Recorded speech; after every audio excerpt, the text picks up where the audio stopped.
Expressing a solution to a problem class 9-এর চ্যাপ্টারটি আজকে আমরা শেষ ক্লাসটি করব এবং এখানে আমাদের অ্যাক্টিভিটি হয়েছে 5.4.2। চলো এখানে দেখি আমাদের কী কাজটা করতে হবে। নাও ইউ আর ইকুইপড, এখানে বাংলা ইংরেজিতে ইংরেজিটা আবার বাংলা অনুবাদ করে দেওয়া আছে, আমি তোমাদেরকে বাংলা থেকে সরাসরি বুঝিয়ে দিচ্ছি।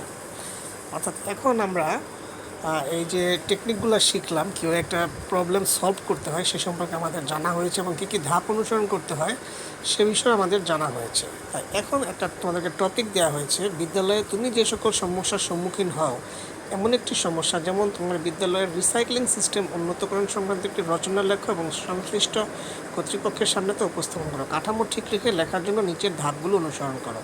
অর্থাৎ এখন তোমার স্কুলের একটা সমস্যা তোমাকে দেওয়া হয়েছে, রিসাইক্লিং সিস্টেমটা কীভাবে উন্নত করা যায়, স্কুলের বিভিন্ন জিনিস যেগুলো নষ্ট হয়ে যায় সেগুলো আবার কী করে ব্যবহার উপযোগী করা যায়, এটাকে বলা হয় রিসাইক্লিং সিস্টেম। এই সম্পর্কে আমরা যে উপরে স্ট্রাকচারগুলো শিখেছি, বডি প্যারাগ্রাফ দিয়ে, টপিক সেন্টেন্স ইত্যাদি দিয়ে, সেটা কাজ করতে হবে। এখন দেখো এখানে কি যে ধাপগুলো অনুসরণ করতে বলা হয়েছে। প্রথমে তোমার বিদ্যালয়ে বর্তমান রিসাইক্লিং পদ্ধতি সম্পর্কে ধারণা লাভের জন্য একটি জরিপ করে এবং প্রশ্ন তৈরি করে। প্রশ্ন তৈরির জন্য তোমার সহপাঠী, শিক্ষক অথবা বাবা মার সাহায্য নাও। অর্থাৎ এখানে তোমার বিদ্যালয়ের রিসাইক্লিং পদ্ধতি কোন কোন বিষয়গুলি সম্পর্কে, কোন কোন বিষয়গুলিকে রিসাইক্লিং করা যায়, সেখানে কী কী সমস্যা, কিভাবে করা যায়, এই বিষয়গুলি নিয়ে তুমি তোমার সহপাঠী, শিক্ষক অথবা তোমার বাবা মার হেল্প নিতে পারো। তারপর বলা হয়েছে then make a plan to write your essay. এখন লেখার জন্য পরিকল্পনা করবে। পরিকল্পনাটি বাস্তবায়নের জন্য 3টি ধাপ অনুসরণ করতে ভুলো না। অর্থাৎ সমস্যাটা কী সেটা নিয়ে বিশ্লেষণ করতে হবে, সমস্যা সম্পর্কে ধারণা তৈরি করে এবং তার সাথে কিছু ভোকাবুলারি তোমাকে অ্যাড করতে হবে। আচ্ছা, তারপর বলা হয়েছে না রাইট দ্য ফার্স্ট ইন্ট্রোডাকশন। অর্থাৎ এখন যেটা প্রথমে একটা ইন্ট্রোডাকশন লিখতে হবে। এর কারণ এতে মূল বিষয়টি তুমি অন্তর্ভুক্ত করবে এবং সেখানে ছোট্ট একটা সমাধান দিয়ে ভূমিকাটা লিখবে। তারপর আসবে মেইন বডি প্যারাগ্রাফ, যেখানে একটা কারণ লিখতে হবে তোমাকে এবং এই কারণটি ব্যাখ্যা করতে হবে উদাহরণসহ।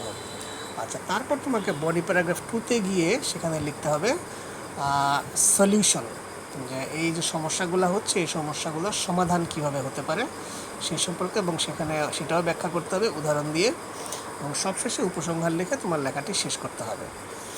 আচ্ছা, এরপর তুমি সেটা তোমার ক্লাসে উপস্থাপন করার জন্য বলা হয়েছে এবং এখানে কিছু ওয়ার্ড মিনিং দেওয়া রয়েছে, সেগুলো তোমাদের বইয়ের শেষ দিকে দেওয়া থাকার কথা এবং আমরা পড়তে গিয়ে এগুলোর অনেকগুলোর অর্থ বলে ফেলেছি, যেমন কনসেন্ট্রেট, মনোযোগ করা, প্রোফাউন্ড, গভীর, ডিলিমিট, সীমাবদ্ধ করে দেওয়া,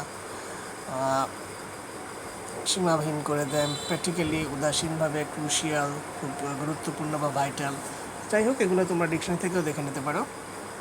তো এই হলো আমাদের শেষ ক্লাসটা। এখন তুমি এই কাজটি তোমাদের ক্লাসে স্কুলে করবে ধাপগুলা ফলো করে, এবং সবশেষে তোমার টিচারের কাছ থেকে লেখা মিলিয়ে নেবে যে কী হতে পারে। এখন দেখো এখানে তোমাদের সমস্যাগুলো কী হতে পারে, যে কোন কোন, প্রথমে তুমি কিছু পয়েন্ট আইডেন্টিফাই করবে যে কোন কোন বিষয়ে তুমি লিখবে তোমার প্যারাগ্রাফে। অর্থাৎ সমস্যাগুলো কী, রিসাইক্লিংয়ের বিষয়ে সবার ধারণা কী, স্টুডেন্টরা কীভাবে, টিচাররা কীভাবে, সেগুলো নিয়ে একটা পয়েন্ট তুমি করতে পারো যে এটা হচ্ছে রিসাইক্লিংয়ের একটা বিষয়। তারপরে এই সমস্যাগুলোর সমাধান কিভাবে করা যায় সেটি তোমার পরবর্তী প্যারাগ্রাফে লিখতে হবে। এছাড়া এখানে যে আরও তোমার যে কাজগুলো করতে হবে এই সম্পর্কে সকলের সচেতনতা বৃদ্ধি করতে হবে, যেগুলো সলিউশনে আসবে।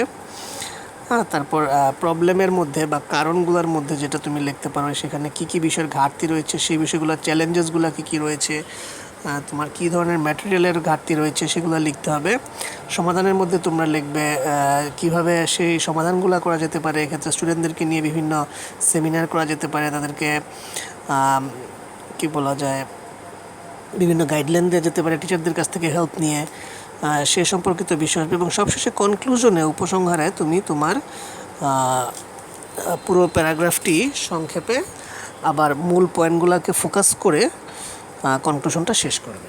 তো এই হচ্ছে আমাদের শেষ ক্লাসটি।